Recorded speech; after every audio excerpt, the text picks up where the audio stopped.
বলছি দাদা, যে দেখছি আপনাদের দেয়াল লেখন হচ্ছে তৃণমূল আরামবাগ লোকসভা কেন্দ্রে তৃণমূলের মনোনীত প্রার্থী, কিন্তু প্রার্থীর নাম কই? পার্টির নাম আমাদের এখন দল নির্বাচিত করেনি।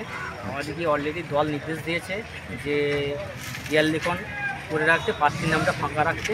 যিনি আমরা অলরেডি দেয়াল লেখন আমরা শুরু করে দিয়েছি দলের নির্দেশে। দেয়াল লেখন শুরু করেছে, প্রার্থীটা ফাঁকা রেখে আমরা দেয়াল লেখন। একটা বিষয়, নির্বাচন কমিশন কি ভোটের দিনক্ষণ ঠিক করেছে?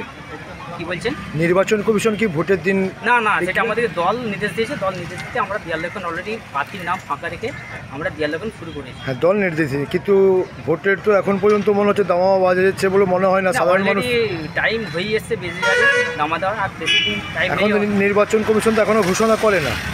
অলরেডি আমাদেরকে দল নির্দেশে আমরা করছি। আপনারা দলের নির্দেশে করছে।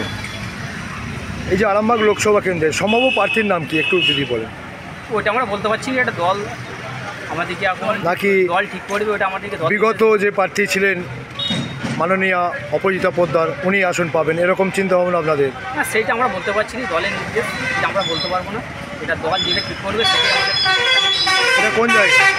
এটা কালীপুর 12 নম্বর ওয়ার্ড, আরামবাগ লোকসভা। কালীপুর 12 নম্বর ওয়ার্ড। আপনার নাম?